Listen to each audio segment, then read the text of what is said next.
Okay, welcome everyone on this Thursday, October 3rd to an InfoReady Peer Spotlight webinar with Lorinda Weaver from Yale School of Medicine.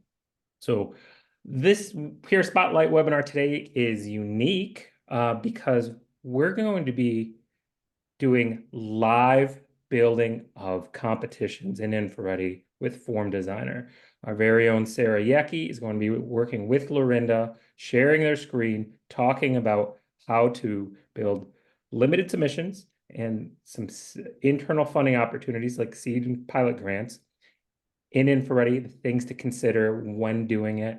You'll even have a chance to see the migration tool, the new migration tool in action. So special webinar. I think it's going to be really informative for everyone on the webinar. If you've never used InfoReady before, you'll get a chance to see something cool in action. And if you have been using InfoReady, I think this is going to get you so excited. After the webinar, you're going to go in and start converting competitions.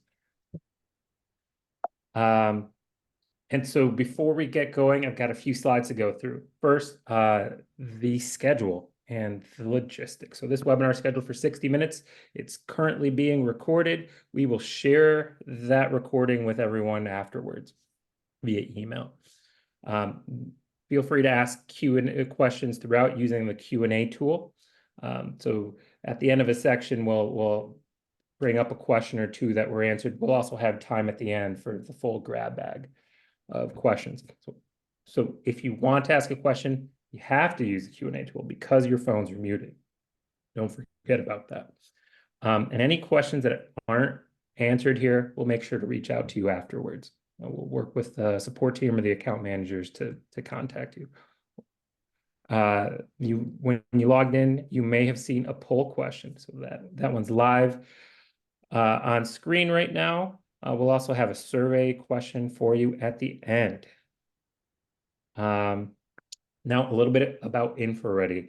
If you're not fully versed in what InfoReady is, it's a platform that it's really an all-in-one solution that centralizes the role of all the different stakeholders in one place, and you can collect all your forms and applications and proposals through the system, route it through a workflow for review and approval, make the decisions in there, communicate out the decisions. You can even track follow-up, assign and track follow-up forms to determine ROI, outcomes, annual reports, anything like that.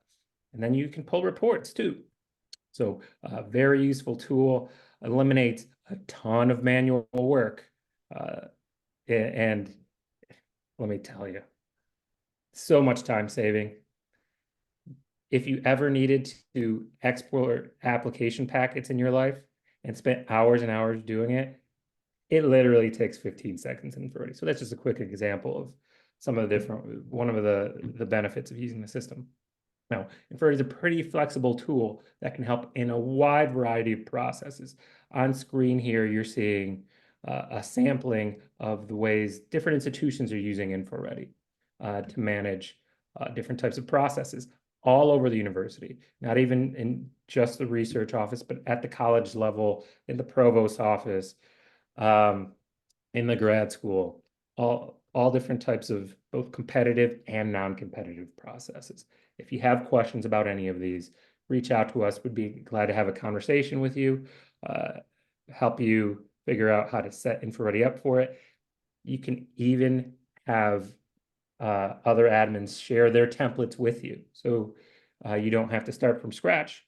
You can get a leg up on getting started. One other note, I wanted to let everyone know about a new feature that was rolled out earlier this year. It's called Dynamic Profiles Plus.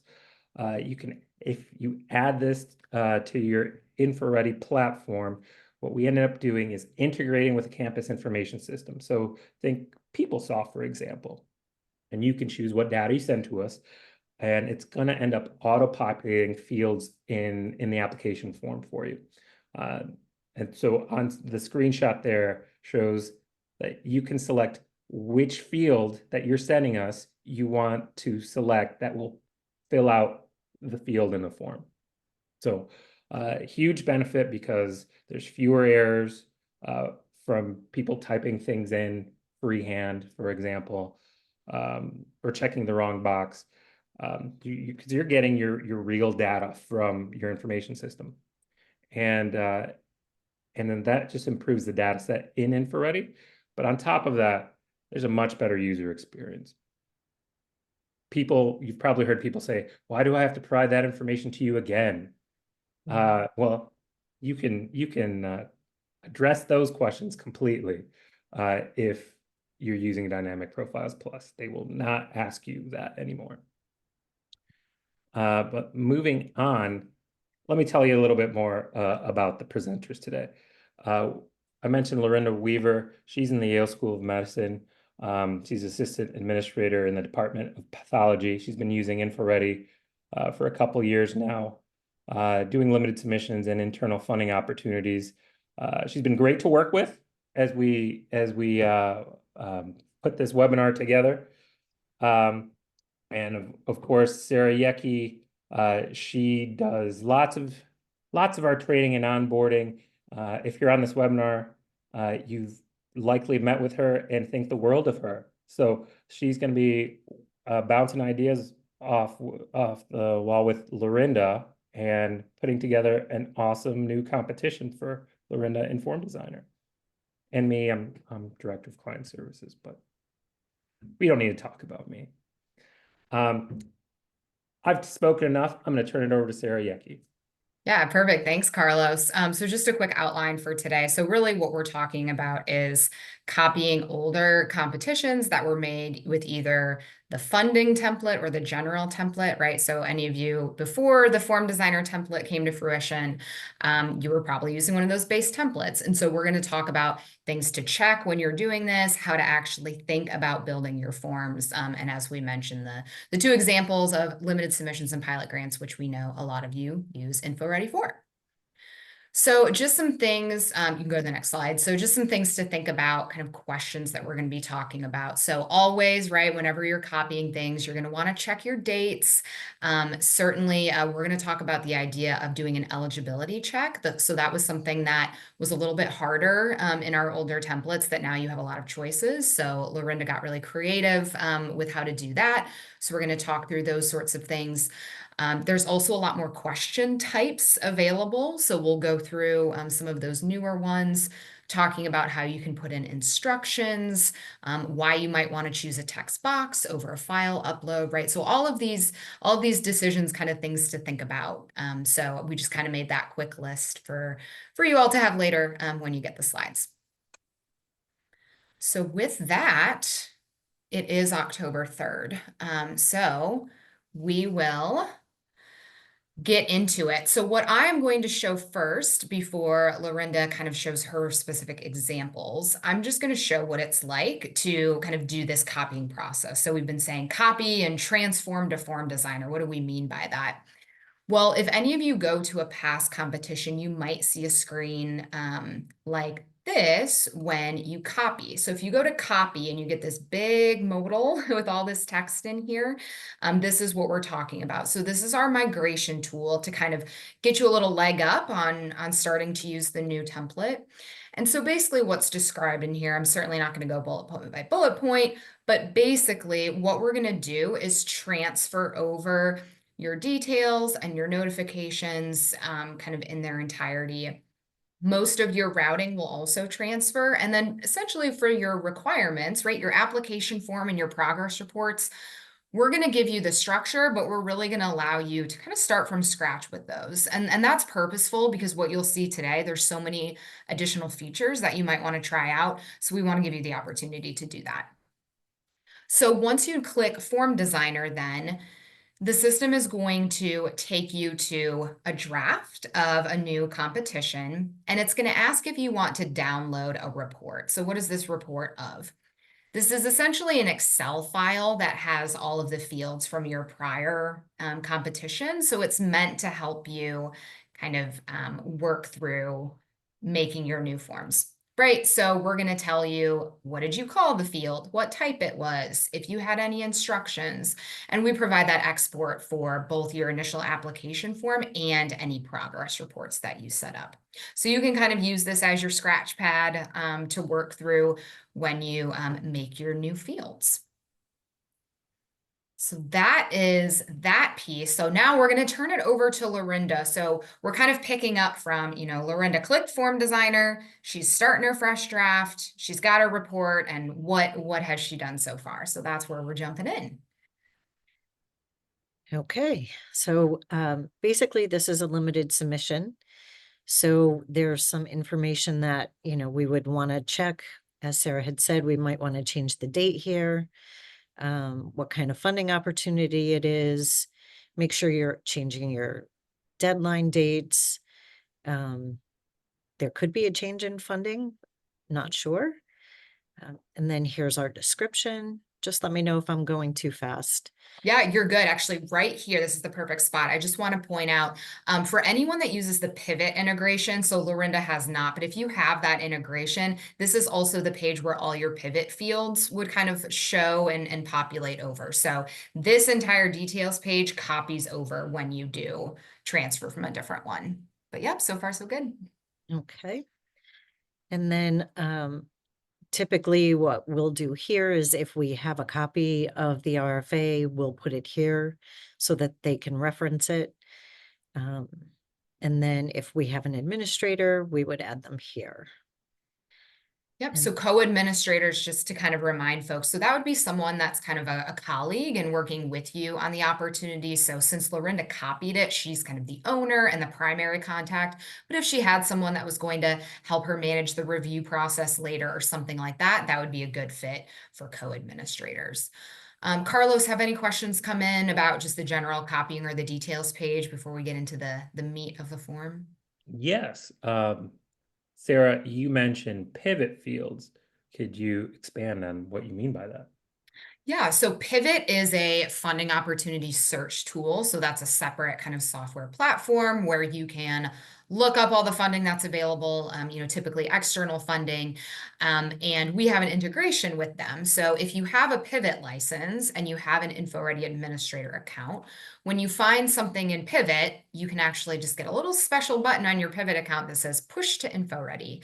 And it essentially pushes all of the kind of specific fields from the Pivot posting, the dates, the contact person, keywords, the abstract, all of that dumps over into InfoReady on that first details page to kind of get you started. So it's a great way to just keep those data points all seamless as you use Pivot.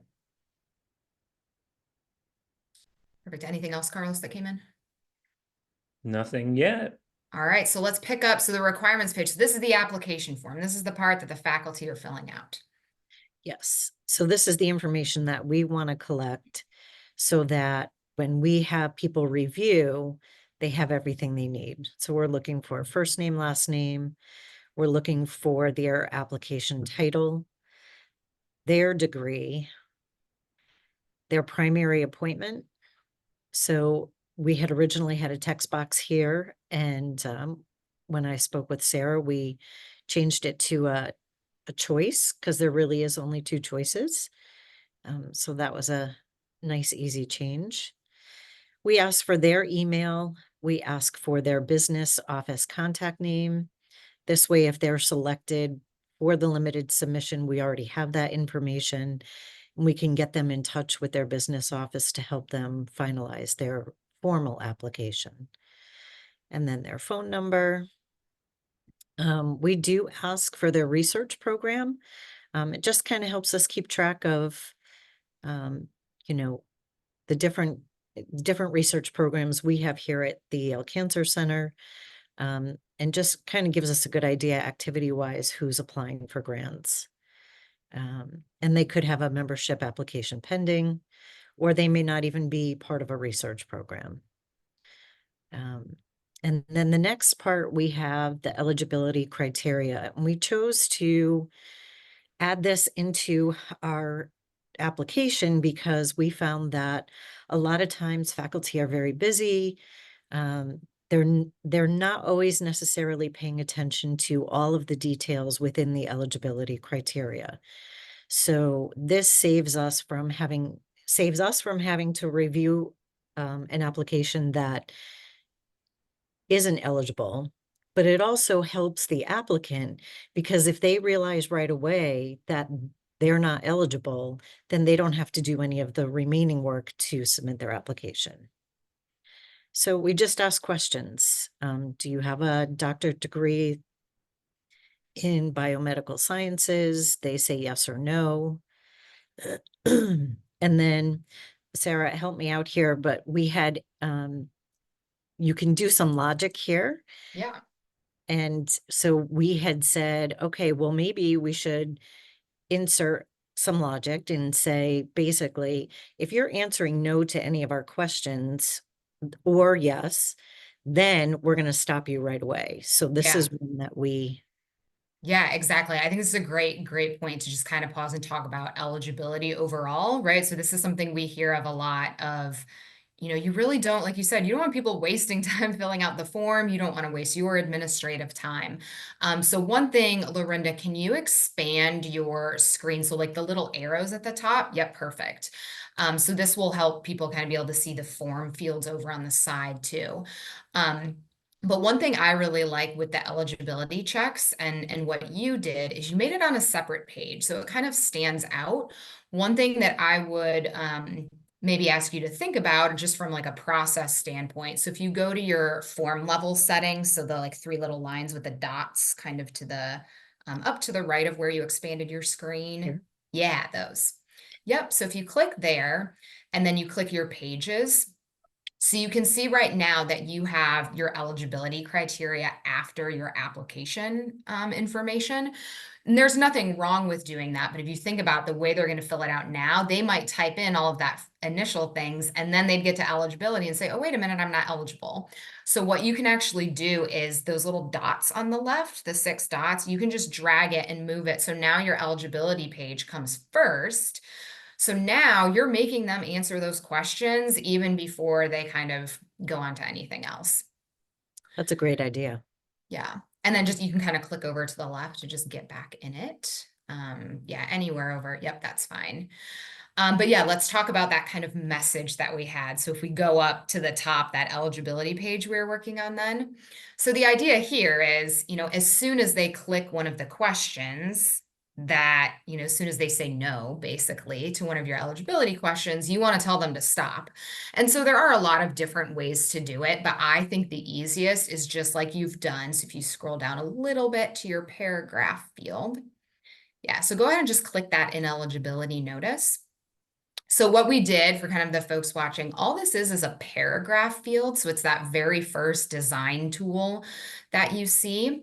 And so she's given it a label with an eligibility notice, the paragraph text then, so you can just put whatever you'd like. So this is kind of where you want to tell them, do you want them to just close out of the system? Do you want them to email someone? Like, what do you want to tell them if they are found ineligible? But the biggest part is the logic. So right down a little bit there. Yep. So if you click logic and then you scroll. So the little magic wand, let's pop up and see what you did there, Lorinda. Yeah. And so basically you said, if that eligibility question equals no, you're going to flash this message on the screen. So that's just a way to kind of quickly tell them.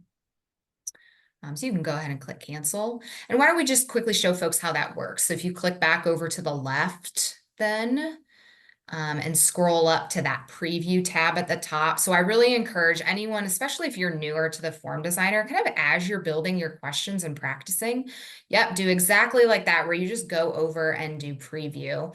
And so you can go ahead and click, if you do no there's that message that pops up. So you can see there's different ways you could design it or make it different colors or whatever, but in general, that's how it would work.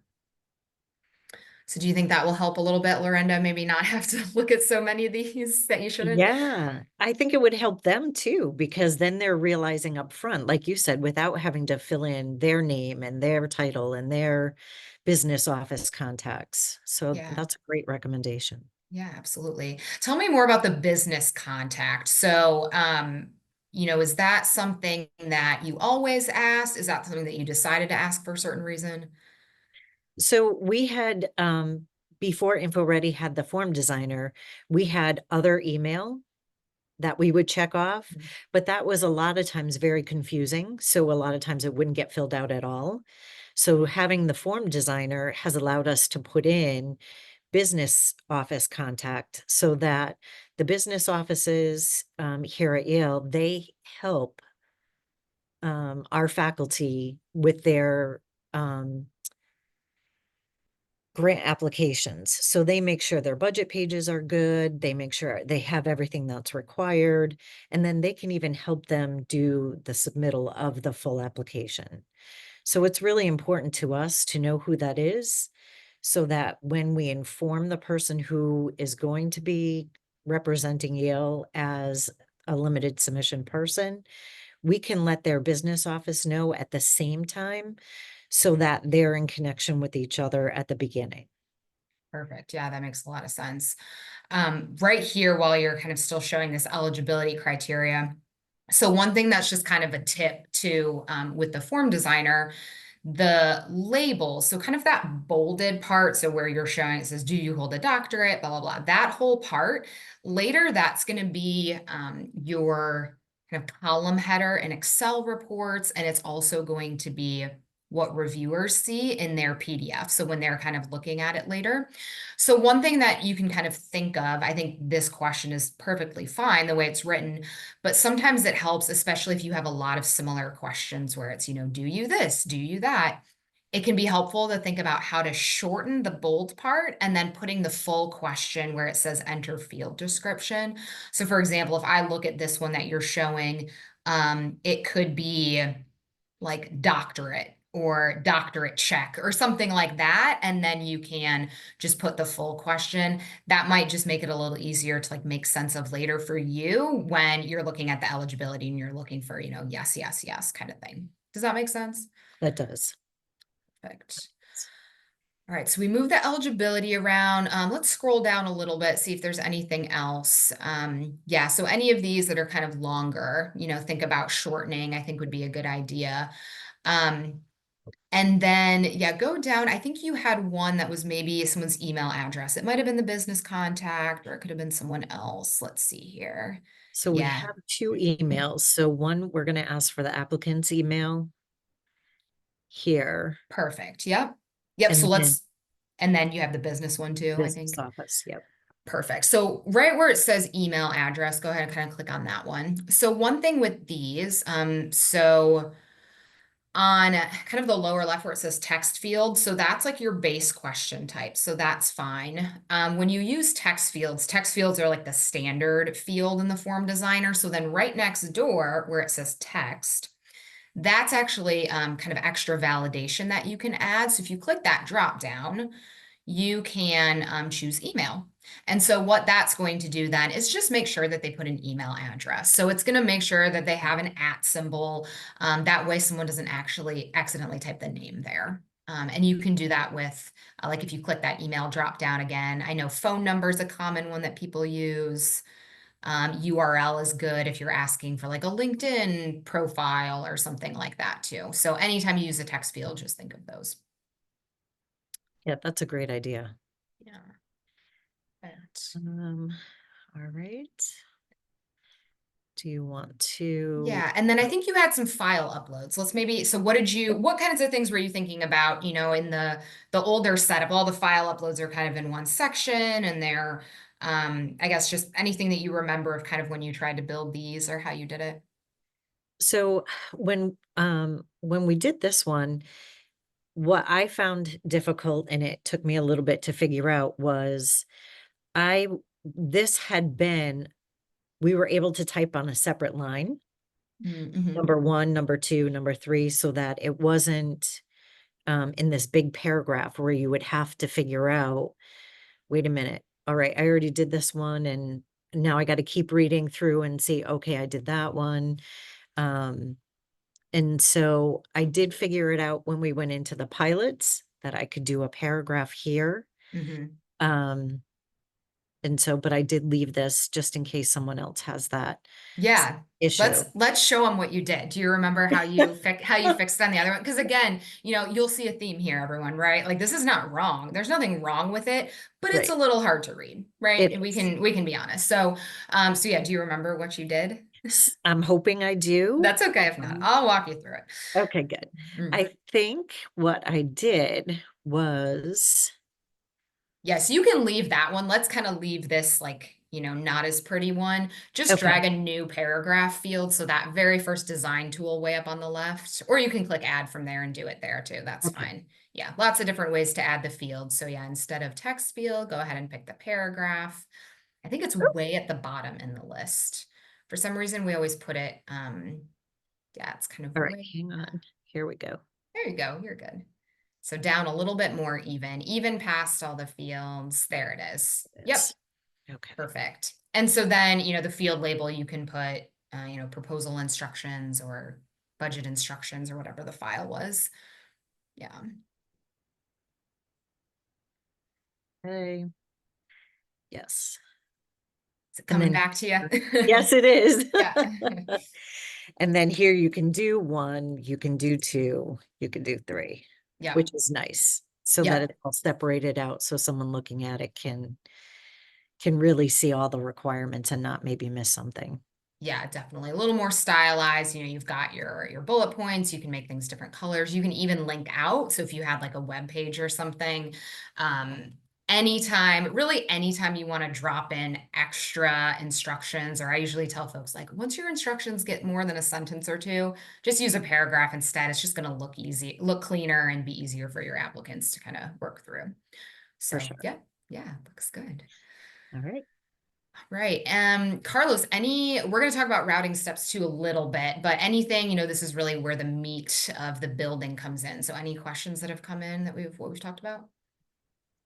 Lots of questions, lots of questions. We'll get through 2 or 3 here before we move on to routing steps. First, what is the best way to ask for co-PI information?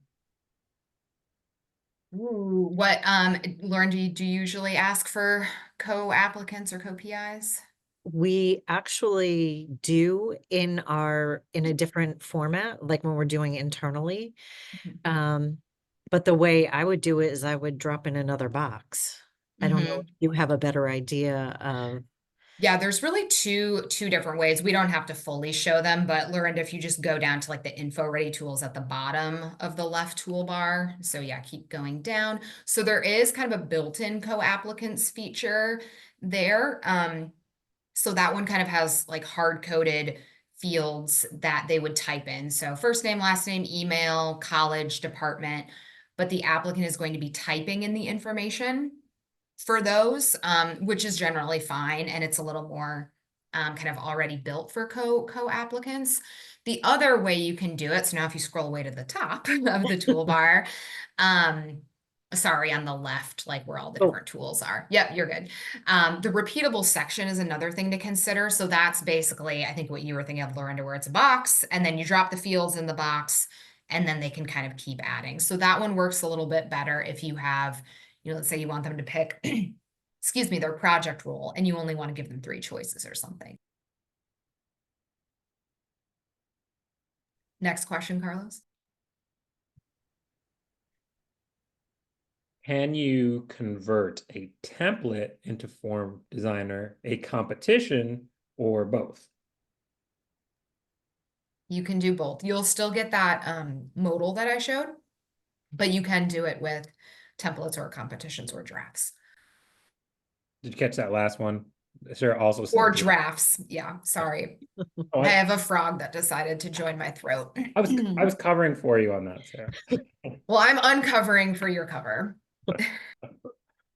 Okay, so another question, and then we'll move on, and we'll save the rest for Q&A. Why doesn't the eligibility criteria header appear in the preview? So could you click on preview and Yeah. I think it did. I wonder what they mean by criteria. Did they mean the questions or did they mean that message? So the message that tells them they aren't eligible won't appear until they kind of answer one of the questions that makes them ineligible. That makes sense. So yeah, pick no for that top one again, Lorinda. But are they wondering why it doesn't say eligibility criteria here? Oh, maybe that's what they're talking about. Yep, yep, I bet you're right. So if you go to go back to designer Okay. and that form level settings where we talked about the pages, kind of the very top with the little 3 lines with the little balls on them, all the way up. There we go. There you go. Yep. And click pages again. And then click show page titles, the little checkbox. Ah, Ta-da! there we go. Problem solved. Nice. Mhm. So then if we preview, it shows. There it is. Do you Love want me to click no here as well in case that was? I bet you were totally right. I bet that's what they were asking about. So Okay. good work. We have more questions, but we should move on to routing steps Yeah, and we'll come back to these questions. We'll be seeing this page again a little later in the we webinar. will. We will. Yeah. So yeah, if you want to click next. So the routing steps for the most part, unless you use kind of the custom build my own form option in your older competition, that transfers over fully. So Lorinda, do you want to just kind of talk about your routing step just to kind of give people an idea of what you all do for limited submissions? Sure. So what we do is we do a review of application. And so this kind of came over from last year. We tell the reviewer what we're looking for and how they should be reading the application. And then they'll have a text box that they can then put their strengths, weaknesses. We ask them to rank this one. We had 4 applications. And then we do give them just read only access. And then we include an unconscious bias in peer review. So we have this statement that they have to read. And they have to click the acknowledgement box in order to be able to submit their reviews. So this was important to us. And so we wanted to make sure that there was a way that they had to do it before they could submit the review. Makes sense. I think it's a really good idea. Can you share more about kind of why your rating scale was 1 to 4? You said it, but I think it's a really important point, right? Because this is a new draft. So what would happen, say, if you ended up getting 7 applications this year? What would you do? So we would have to edit this range and we would have to make this number higher. So say we had 7, we would change it so that there would be 7 numbers here. Yep, makes sense. Yeah. Yeah, and I really like that use of the reviewer acknowledgement too, right? Sometimes people are always asking me like, what do you use that for? What is, what do people kind of put in that box? So I think that's really smart. Carlos, anything about just a quick routing question before we go on to the pilot grant then? No question about routing right now. All right, so yeah, we'll let Lorinda kind of swap over to her Okay. pilot grant Oh, then. we just got one. We just got Love it. Can you make it ranking versus rating? So you have one, so yeah. Can you talk about rankings versus ratings? Yeah, so that label right there is kind of hard coded in InfoReady. So generally with something like this, I think Lorinda did a great job of putting in specific language. She went through it quickly, but her reviewer instructions were very detailed as well. So technically, right, in InfoReady, the reviewers would be able to pick number 1 for all 7 that they're looking at. Surely we don't want them to do that. You'll be able to see that in your reporting and kind of know right away if they accidentally did that. But I think really being really clear. But yeah, Lorinda, any other tips on that? Did your reviewers struggle with that at all, or? They didn't.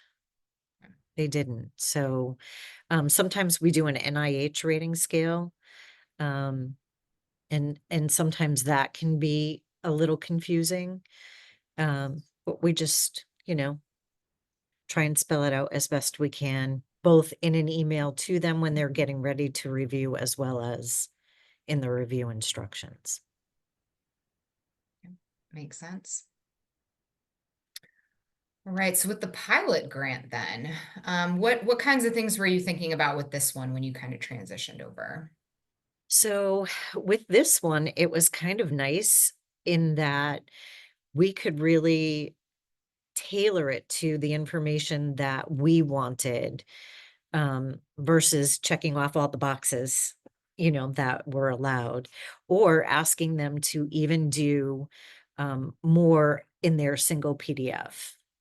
So, um, let's see. So we copied this over. We would just again change the year. It's an internal competition. We're looking for innovative cancer research. Here is our deadlines. Here is the dollar amount. And then here we would put our description of the RFA. We also, even though the description is here, we also do upload a copy of it as well, so that if they want to download it and look at it later outside of InfoReady, they can do that. And then co-administrator, I usually include my coworker. Good or too fast? No, pretty good. The details page should be the easiest one usually, right? Just check your dates, check your dates, check your dates. Yes. Yep. And so here, a lot of this information is probably similar to the limited submission, in that we do ask first name, last name. We do ask for the applicant's degree, whether their primary appointment. So this one, there's actually 4 that they're able to choose from. Yeah, and I then- think you mentioned there was something specific about that associate research scientist was kind of like added later or something, and you had to do Yes. it something. Yeah. Yep. We when we first put the RFA out, we didn't ever have any associate research scientists ask us if they could apply, but the RFA was not specific that they couldn't. So we did have to go back in and update this so that they were able to choose their title and submit their application. Nice. So, and it's easy to do even once it's launched. Mhm. So I just went back in, made that change, and then said to the person, okay, go ahead, you're good to go now. Yep.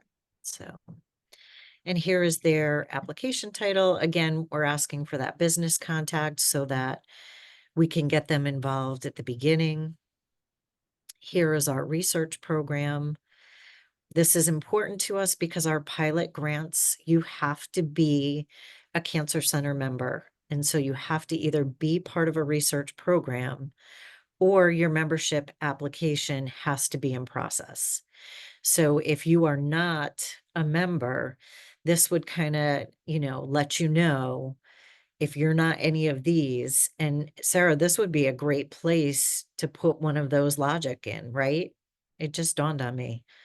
Yeah, you absolutely could. And then, so if they're not, we could say to them, you need to apply for membership. Mhm. Because really, for the pilot grants, as long as they've applied, they can apply for the grant, which is good. Yeah. And then this is our submission requirements. So here's where I figured out how to do the paragraph. Yeah, look how beautiful it is. It's So so much easy to prettier. read. You've got some highlighted. Yeah, I want to show folks that link too. So if you go into your settings of that paragraph of the So yeah, so go down. So I think you linked to like it was NIH. Yeah, that one there. So this is really popular, right? So when you want to kind of link out to something, so yeah, just click your link there and then do the little chain link. I just want to give people a tip. where is it? So right there, yep, that one. So then when you paste in your link like this, try to remember to go to your target tab, kind of check that and make it exactly like you have it open in a new window. That's so that they're working on their application draft and InfoReady. If they click on that, you want it to open up separately, right? You don't want them to kind of lose what they're doing in InfoReady and kind of lose their work. So try to make it open a new window. So that's a Yeah. good tip too. And I just want to jump in here. One of the Q&A questions is there a way to add a pop-up that guides the applicant on how to find the business person if they don't know, right? So if you're trying to give them a pathway to to find additional information that helps them fill out the form, that's one way to do it. And we'll revisit this later, so you can provide other options as well. Yep, looks good. Looks good. All right. And then here's their single PDF. Perfect. Yeah. So talk me through this single PDF. So what's in that PDF? How did you decide to make them put it in a PDF? So we decided to have them put it in a PDF so that when we download the applications for our records, as well as for reviewers, they're getting all the documents that they need in one file. The other thing that we noticed is that they cannot, and this is something we figured out this time, you're always learning something new, right? Every time you run a competition. We found that people who save their PDF in Portfolio, we're not able to download those from InfoReady. So we've already made the adjustment for next year that when we say single PDF, we're going to put a little description here that says to them, this single PDF has to or cannot be a Portfolio PDF. Makes sense. And with, if you kind of go down to your file upload option, so not quite as sophisticated as that, but just if people are thinking about file upload types and things. So if you go to the settings of your submission requirements there, The just file go- upload. sorry, yeah, the file upload. Yep. And then just click on the settings part. You can leave it as a file upload. Yeah. I just want to show the extension. So that accepted file types field right there. So certainly Learnda can put, .pdf. So they at least have to put a PDF that kind of funnels and forces them to pick that file type. So that's a good one to know if any of you on the webinar need to collect like Excel documents, right? You can type the two different Excel extensions, things like that. So that can help a little bit, but I believe portfolios are still .pdf. So great idea to put They kind of a are. special note about that. Yeah. Unfortunately. Yeah. Okay. And then I don't know if there's any questions before we go. The routing step is again similar in that we have instructions. The pilot grant, our pilot grants are reviewed by each individual program. So that's why that program question up here is really important so that we know if you're a research program 2, then you're going to be reviewed by X, Y, and Z. If you're research program 4, you're going to be reviewed by ABC. So, and do you want me to? Was there anything, Carlos, on this requirements page before we just peek at the routing on this one? We actually have couple questions about character and word limits. Okay. So first question, excuse me. So we're showing character limits, but is it possible to implement word limits? So the word limits you can't enforce, but there is, so Lorinda, if you just kind of expand the toolbar, I just want to show them the rich text field type. You want me to? Yeah, if you just go to the top and just kind of expand so you can see the whole toolbar on the left. There we go. Yep, and then it's in the form fields. They're in alphabetical order, so kind of toward the bottom. It's called rich text field. So that one does have a word counter as part of it, but you can't enforce it. So usually if you do have a strict word count, what I like to do is use a rich text field, but then tell in your instructions, 200 word limit, use the counter in the lower right to verify, because the applicant will be able to see how many words and you as administrator, so you'd be able to see right away if they went over 200. But if you want to enforce characters, then you can use the text area. And sometimes people are like, oh, it's 200-ish words. And so there's online calculators where you can just do, 200 words is about this many characters, and you enforce it on a character limit. Do we have a conversion tool in the system at all to like estimate the number of words? It's built, there's an article that's linked in the tooltip of the validation. So Lorinda, if you just add a text area real quick, if you just kind of click, so there's the rich text field and then do a text area right below it. Or yeah, you can change that one, that's fine. So this is the one where you would count the words and then Nope. nope, you're good. Text area, up a little bit. Oh, there it is, yeah, my alphabet. And then go into settings. So anytime you want to do something extra with a question, you're going to be going into settings. And then in this one, it's all the way at the bottom under validation. So if you click validation, this is where I think the person who asked the question is thinking about of characters. That little eye icon, if you just click the little, yep, click that.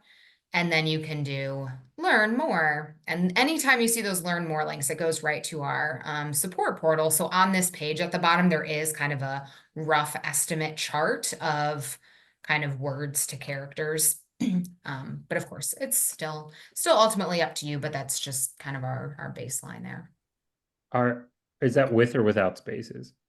with spaces. So spaces do count as characters. Great, thanks. Just another in the weeds question. This one is about the file types, because we brought that up. Do you separate by comma the different Excel file suffixes? Yes, comma, no space. Yep. Comma, no space, thanks. Mhm. I love the weeds. Okay, please proceed. Get me out of the weeds. All right, let's go on to routing. Let's go on to routing. So what was different about this one? Did you have this similar kind of comments? Oh, that's right. This one you did the build my own form. Yeah. Yeah. So tell us about this, kind of why you built it this way, what you can kind of show them. So what we tried to do was, so here's our information. This is how you're going to review. And here's your NIH rating scale. And just trying to really kind of, make this more self-explanatory. I don't know if that's the right description, but we included a numeric field where we said, use the NIH scale where 1 is best and 9 is worst. We also added a text field so that they could provide us with their strengths and their weaknesses. And that was really kind of it. Perfect. Yeah. And so again, nothing wrong with this. How did it work last time? Do you remember? Did they pretty much get it? Did you get good information? How did that go?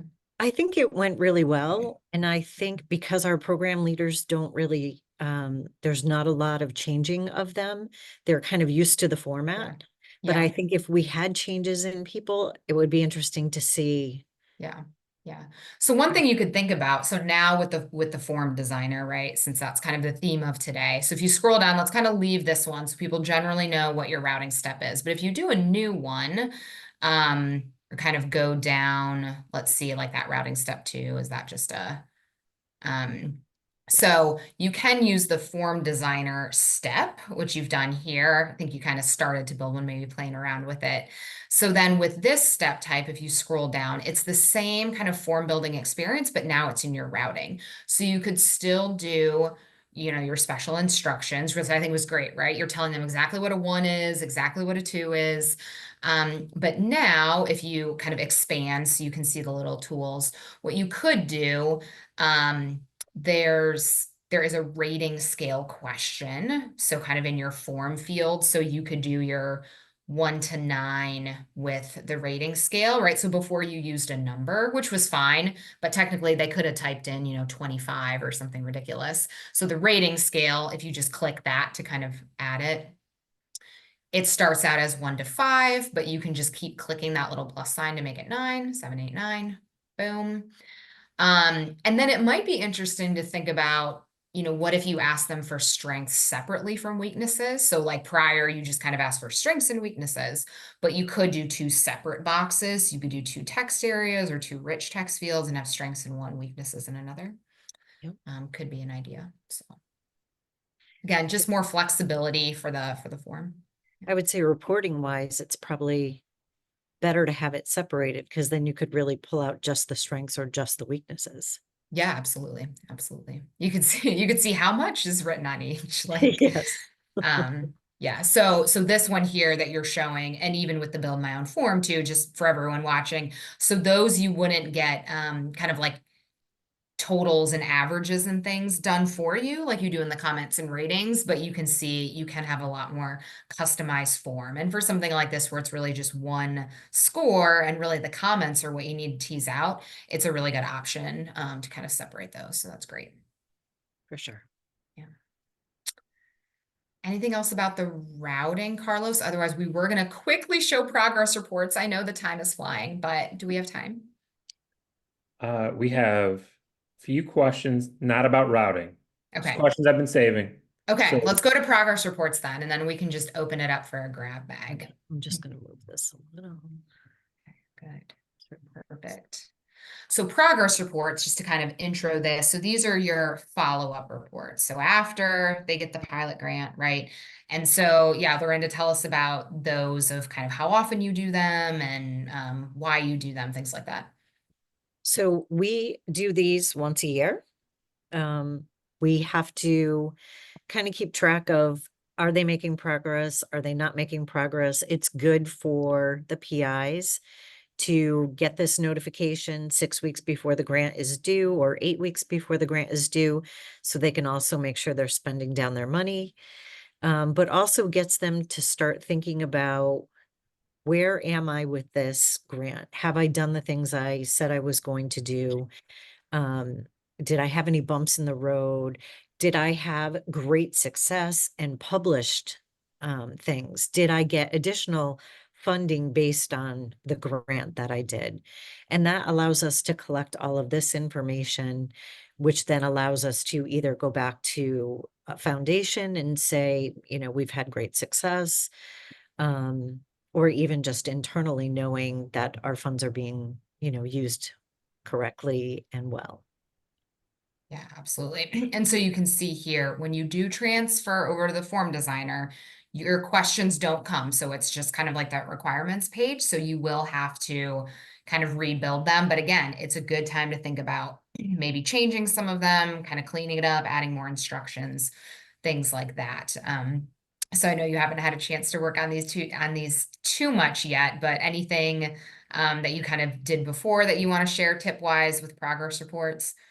I think the biggest thing that, I don't know if I can get to it, but I think if I edit here, nope.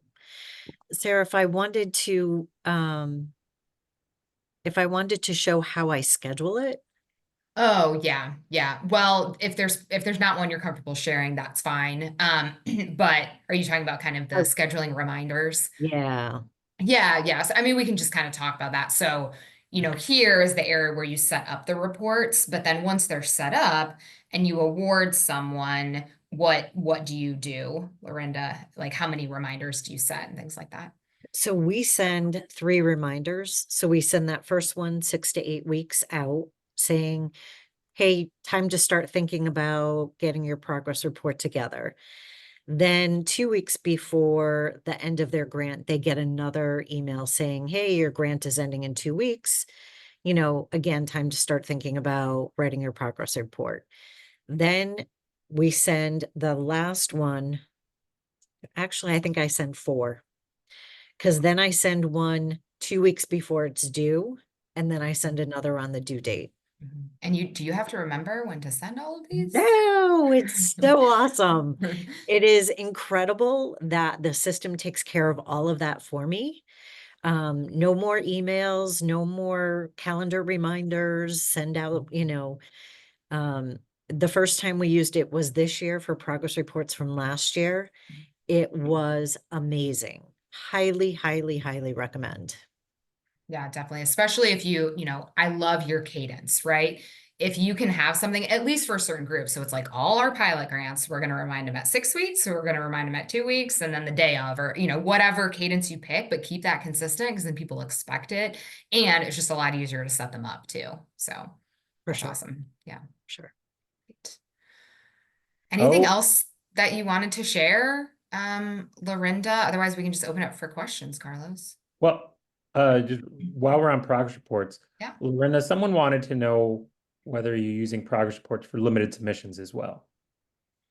So we are not using them for limited submissions.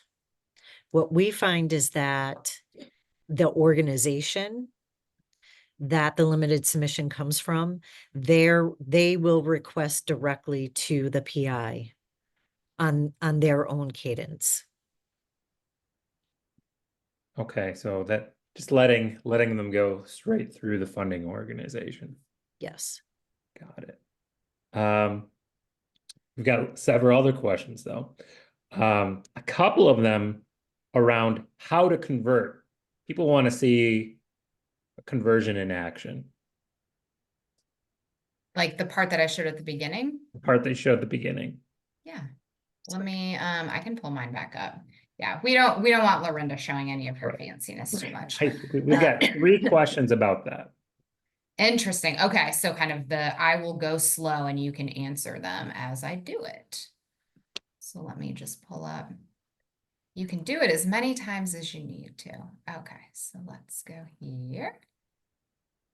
Okay, so you just got to go to your old one. So find an old one. It can be archived. It can, the due date can be passed, anything like that. First thing you're going to do is click copy. Any questions yet, Carlos? No questions at this part. Okay, so read through the modal, but generally, right, we're encouraging you to click Form Designer. Depending on how big your competition is, you'll see that little message for a bit. And then when it's done, migrating over, you'll get this message.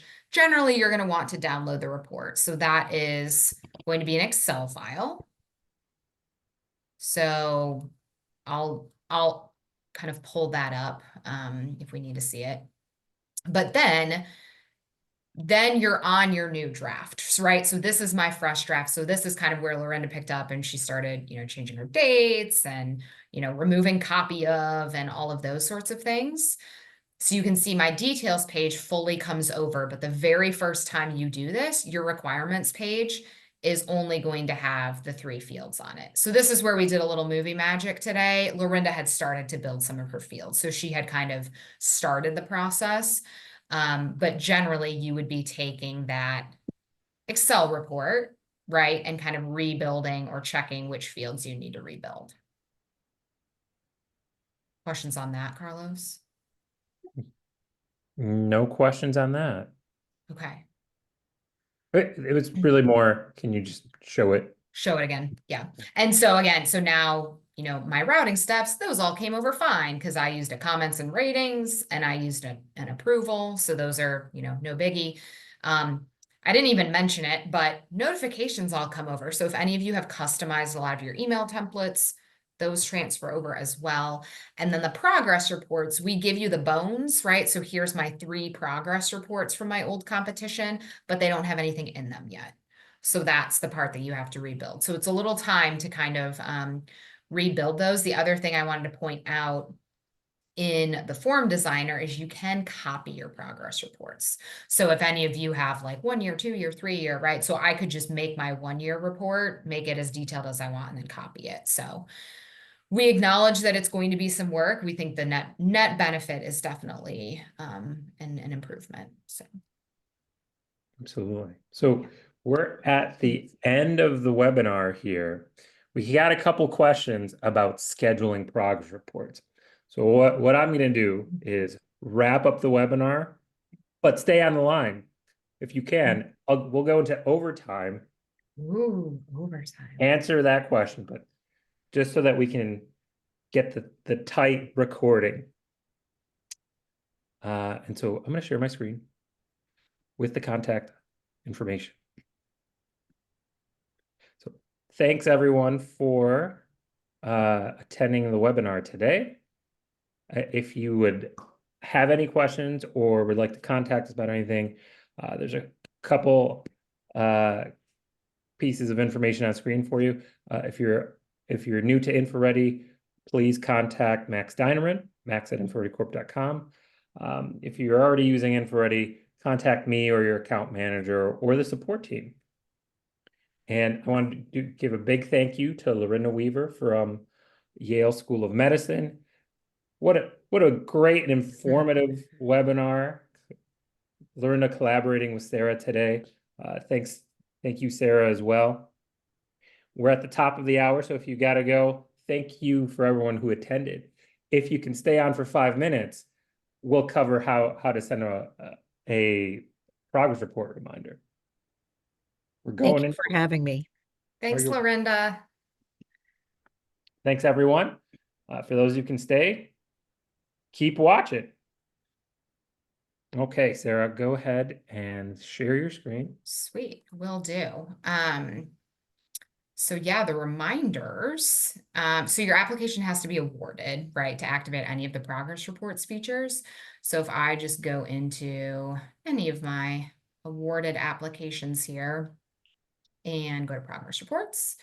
So some of mine have kind of already been scheduled out, but for example, this progress report 4, right? So there's the initial scheduled date. So I'm going to go ahead and just schedule this one right now. Let's say I'm kind of assigning it to them today. And then what Lorinda was specifically talking about, of course, I don't have anything in that progress report. Let's do this one. So once you schedule it, then you can immediately set up these additional reminders. So these, you don't even have to do math because you can just say, was that you had the 6 weeks before Yep. the deadline, and then you schedule it. Right, I know I'm going kind of fast, but basically once you assign it, then these are the reminders in here. I do think hopefully in the next year, we'll kind of make this, you could do it in batches if you need, but right now you have to go into the individual application, right? But then you've got your, your 2-day reminder, and you can change the messaging each time if you want, but generally the base text is usually good for folks to, it's got everything in there, the links in there, and then that would take them right to the report that they need to do. So now, if I'm on vacation or sick or whatever, when these are supposed to go out, they still go out. So. And if the awardee submits before the next reminder goes out, then that next reminder will not go out because the system recognizes that it's already been submitted. Correct. You would still see it here, so don't get fooled by that. But yeah, it would stop. So if they're on time, no more reminders. Yeah. And from the data grid, you can see which reminders, what the deadline is, and when the last reminder was sent and when the next one's scheduled to be sent. So yeah, from here, you can get a dashboard view of your situation with reminders. All kinds of good stuff in here. So all your different dates, statuses, you can kind of click into them if you need to. So yeah, any of you that are kind of post-award heavy or entering that part of your competition, definitely check out. We've done past webinars on progress reports. So maybe explore those or let us know. We can get you a link. But definitely your post-award tab of your data grid is a good one to check out. Right. Now, that's it for overtime. I like it. We should do overtime more often. It's the really dedicated info-ready administrators, or maybe those that just don't want to go to their next meeting. Right. I do have an next meeting. I sent a message to the person. Now, thanks so much to everyone for joining the webinar today. A reminder that we did record this session. We'll be sending an email to everyone who registered that recording. You can share it with your colleagues if you want. And once again, thank you to Lorinda and Sarah for this great presentation, and I hope everyone has a great day. Yeah, everybody. Bye-bye.